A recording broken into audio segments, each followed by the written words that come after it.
आप सभी विद्यार्थियों का ई लर्निंग क्लास में स्वागत है। बच्चों, आज हम क्लास 8वीं में मैथ्स विषय में 8.2 प्रश्न संग्रह को हल करेंगे। इस प्रश्न संग्रह में हमने सबसे पहला प्रश्न लिया, लेंथ ऑफ AB बराबर 6 सेंटीमीटर तथा लेंथ ऑफ BC बराबर 4.5 सेंटीमीटर हो, ऐसे आयत ABCD की रचना करनी है। तो बच्चों, सबसे पहले हम एक कच्ची आकृति बनाएंगे। यहाँ पर हमने एक आयत नुमा एक कच्ची आकृति बनाई है।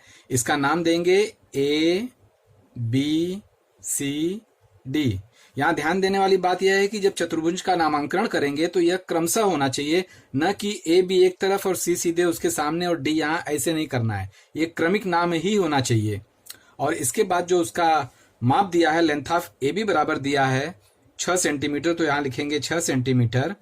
और लेंथ ऑफ BC बराबर 4.5 सेंटीमीटर दिया है, तो यहाँ लिखेंगे हम 4.5 सेंटीमीटर। चूंकि बच्चों यह आयत है, तो हम जानते हैं कि आयत की सम्मुख भुजाएं सर्वांगसम होती हैं, तो इसीलिए यहाँ चिन्ह द्वारा दर्शाएंगे हम। और इसके सामने की भुजा यह सर्वांगसम होती है, तो इसे इस तरह से दर्शाएंगे। और इसका प्रत्येक कोण समकोण होता है, इसलिए हम समकोण का चिन्ह भी यहाँ लगा लेंगे। तो इस प्रकार हमारी कच्ची आकृति बन जाती है। अब इस कच्ची आकृति के आधार पर हमें पक्की आकृति बनानी है, और उसका जो माप दिया है उस माप के आधार पर। तो सबसे पहले हम स्केल और पेंसिल की सहायता से हम रेखा AB खींचेंगे, जो कि यहाँ पर 6 सेंटीमीटर दी है। तो हम 6 सेंटीमीटर रेखा लेंगे स्केल की सहायता से। तो हम 0 से 6 तक एक रेखा खींचेंगे। और अब हम देख रहे हैं कच्ची आकृति में कि A का माप और B का नाप 90 अंश का है। क्योंकि प्रत्येक कोण समकोण होता है, तो हम 90 अंश का कोण बनाएंगे बिंदु A और बिंदु B से।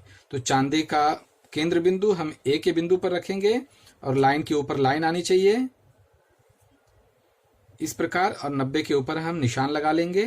उसी प्रकार B बिंदु पर भी चांदे का केंद्र बिंदु रखेंगे, और लाइन के ऊपर लाइन रखकर हम 90 अंश के निशान पर बिंदु लगा देंगे। और बिंदु A और निशान लगे बिंदु को आपस में हम मिला देंगे इस प्रकार। इस प्रकार हमारा यह 90 अंश का कोण बन गया है। और यह 6 सेंटीमीटर है, तो हम यहां लिख देंगे 6 सेंटीमीटर। और कच्ची आकृति में देखें, BC बराबर 4.5 सेंटीमीटर है, तो उसके सामने की भुजा AD भी 4.5 सेंटीमीटर होगी। क्योंकि बच्चों यहां देखेंगे लेंथ ऑफ AB बराबर लेंथ ऑफ CD होगा, और दोनों का माप 6 सेंटीमीटर होगा। क्योंकि आयत की सम्मुख भुजाएं सर्वांगसम होती है, इसीलिए दोनों का माप 6 सेंटीमीटर होगा। और उसका यहां पर रीजन लिख देंगे, आयत की सम्मुख भुजाएं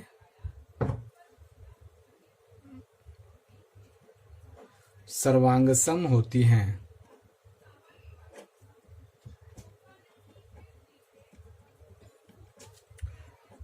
उसी प्रकार बच्चों दूसरी भुजा की जोड़ी भी लिख देंगे, लेंथ ऑफ BC बराबर लेंथ ऑफ AD, ये सम्मुख भुजा है, और इसका माप दिया गया है 4.5 सेंटीमीटर। इसका भी रीजन वैसे ही लिख देंगे जो ऊपर लिखा गया है। अब हम ये प्रत्येक कोण 90 अंश का होता है, यह लिख देंगे यहां पर। इसी प्रकार कोण A बराबर कोण B बराबर कोण C बराबर कोण D 90 अंश का होगा। इसका भी रीजन यहां पर हम लिख सकते हैं कि आयत का प्रत्येक कोण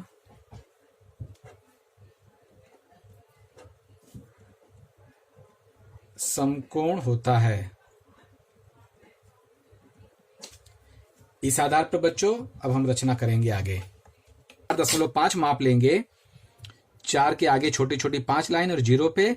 इस प्रकार अब बिंदु B से हम 4.5 का एक चाप मारेंगे, और इसी प्रकार बिंदु ए से भी 4.5 का एक चाप मारेंगे और जो चाप दोनों एक दूसरे को जहां काट रहे हैं अर्थात इसके प्रतिच्छेदन बिंदु को आपस में हम लोग स्केल की सहायता से मिला लेंगे। तो इस प्रकार हम दोनों प्रतिच्छेदन बिंदु को आपस में मिला लेते हैं बच्चों।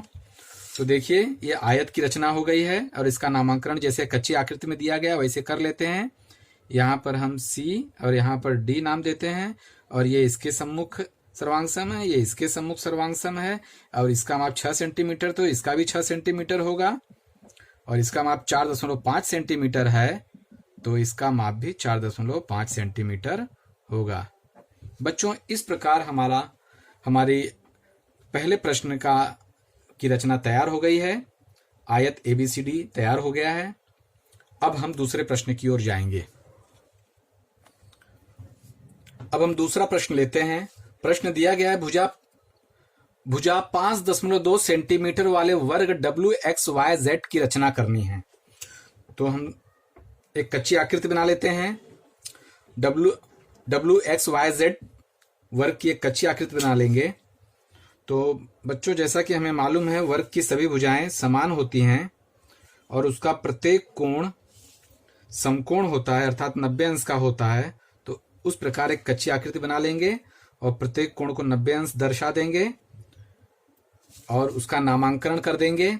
तो यहाँ WXYZ लिख देंगे। क्योंकि यहाँ पर एक भुजा 5.2 सेंटीमीटर की दी है तो एक भुजा कोई भी 5.2 सेंटीमीटर लिख देंगे और सभी भुजाएं सेम इसी माप की होंगी क्योंकि यह वर्ग है और वर्ग की सभी भुजाएं समान होती हैं। अब इस आधार पर यह कच्ची आकृति हो गई। अब इस आधार पर बच्चों हम पक्की आकृति बनाएंगे। तो सबसे पहले हम स्केल की सहायता से 5.2 सेंटीमीटर की एक रेखा खींच लेंगे। तो 0 से 5.2, 5 के बाद छोटी छोटी 2 लाइनें, ये लाइनें मिलीमीटर की होती हैं। इसका बिंदु का नाम लिखेंगे W और यहाँ पर लिखेंगे X और इनकी लंबाई है 5.2 सेंटीमीटर। अब बच्चों यहाँ पर हम देखेंगे, अब इसको जैसे जैसे यहाँ पर बोला है उस आधार पर पहले हम लिख लेंगे। उसके बाद हम यहाँ देखेंगे बच्चों कि यहाँ पर एक भुजा 5.2 सेंटीमीटर की दी है, इसीलिए सभी भुजाएं 5.2 सेंटीमीटर की होगी। तो हम यहाँ लिखेंगे लेंथ ऑफ WX बराबर लेंथ ऑफ XY बराबर लेंथ ऑफ YZ बराबर लेंथ ऑफ WZ बराबर 5.2 सेंटीमीटर। इसका रीजन यहां लिखेंगे क्योंकि ब्रैकेट में ही लिख देंगे। तो रीजन में लिखेंगे वर्ग की सम्मुख भुजाएं वर्ग की सभी भुजाएं सर्वांगसम होती हैं, मतलब सभी भुजाएं समान माप की होती हैं। इसलिए यहां पर बच्चों सभी भुजाओं का माप 5.2 सेंटीमीटर होगा।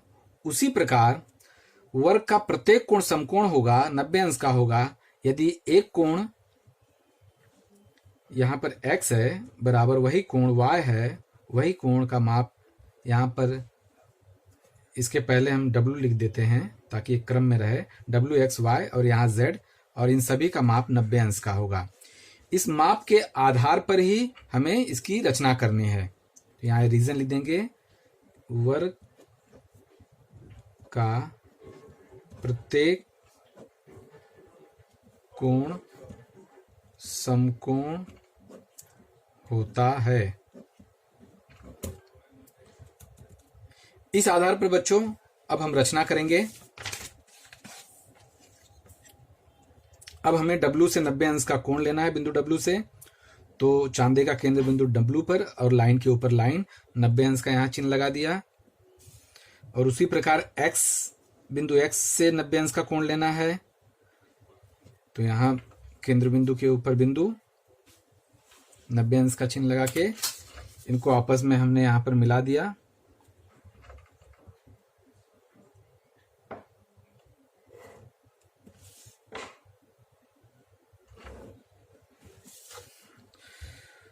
अब बच्चों हमें इसमें दिया है कि प्रत्येक भुजा 5.2 सेंटीमीटर की होगी, तो हम 5.2 सेंटीमीटर स्केल की सहायता से माप लेते हैं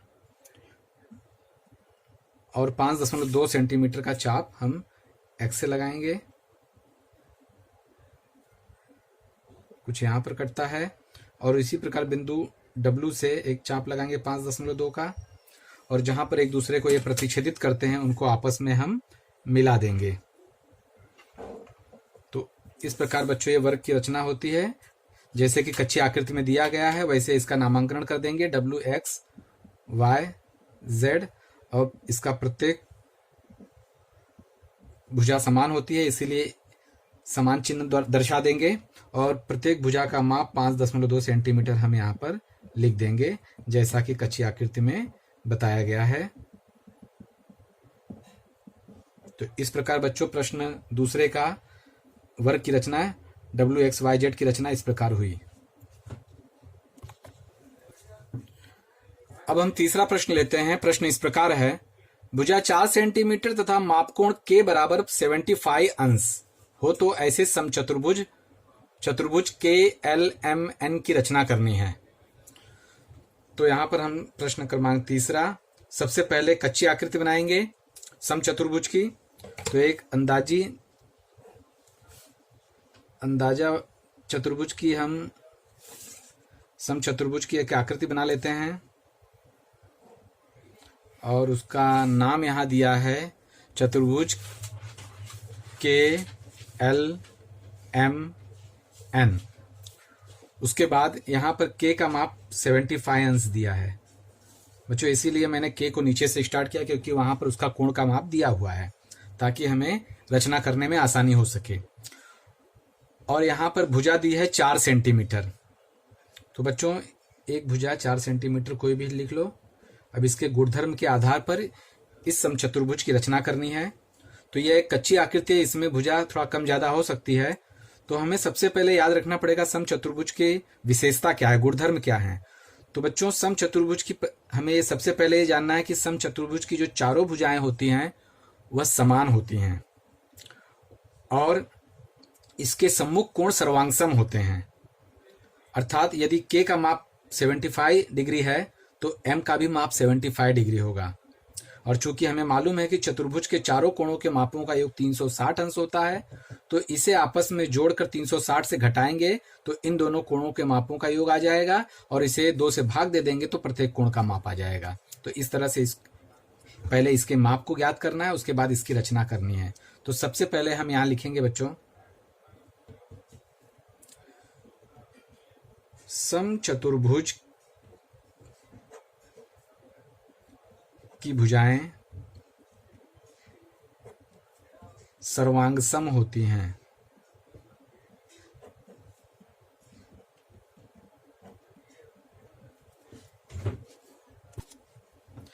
यहां पर सभी लिख लेंगे तो ज्यादा अच्छा होगा। समचतुर्भुज की सभी भुजाएं सर्वांगसम होती हैं और यहां पर लिखेंगे इसलिए लेंथ ऑफ KL बराबर लेंथ ऑफ LM बराबर लेंथ ऑफ NM बराबर length of NK is equal to 4 centimetre होगा। उसी प्रकार यहाँ कोण K बराबर कोण L, कोण K और कोण L ये संलग्न कोण है। ये दोनों कोणों का माप 180 अंश का होगा क्योंकि ब्रैकेट में यहां लिखेंगे समचतुर्भुज के संलग्न कोण संपूरक होते हैं।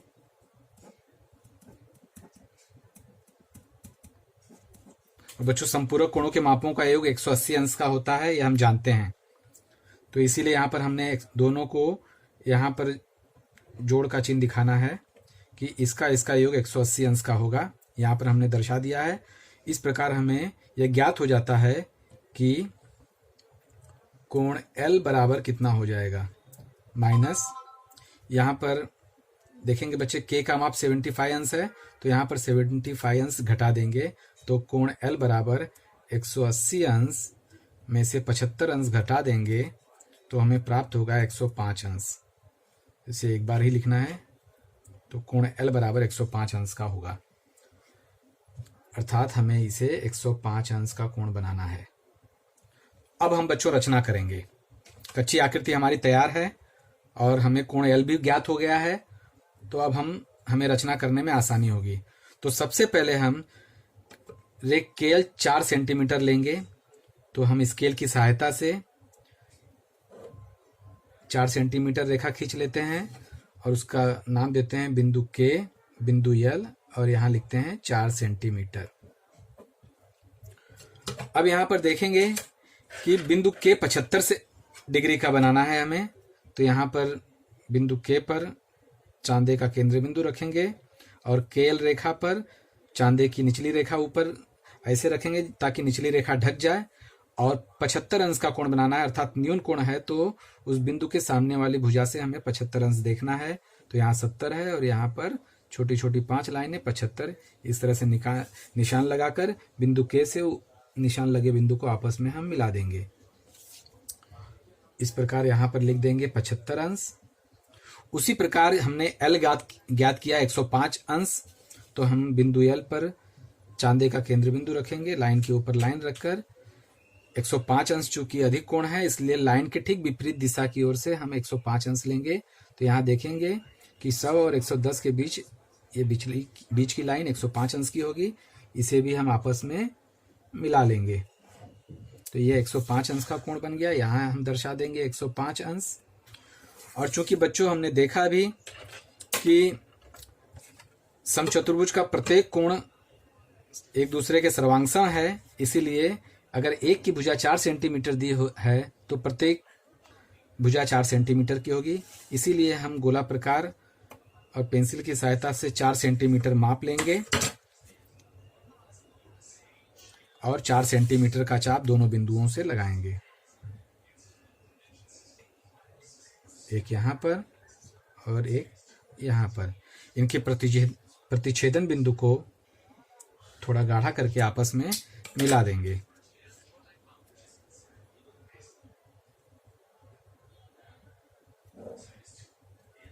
तो बच्चों देखिए, इस प्रकार हमारे समचतुर्भुज की रचना हो गई है। कच्ची आकृति में जैसे बताया गया है वैसे यहाँ पर उसका नामांकन कर देंगे। और चूंकि 105 अंश यह होगा तो यह भी 105 अंश ही होगा, और यह 75 है तो यह भी 75 अंश ही होगा। चूंकि ये 4 सेंटीमीटर है तो हम यहाँ दर्शा देंगे 4 सेंटीमीटर, यह भी 4 सेंटीमीटर होगा। तो बच्चों इस प्रकार समचतुर्भुज की रचना हो गई है। हमारा प्रश्न तीसरा कंप्लीट हो गया है। आज के लिए इतना ही, धन्यवाद।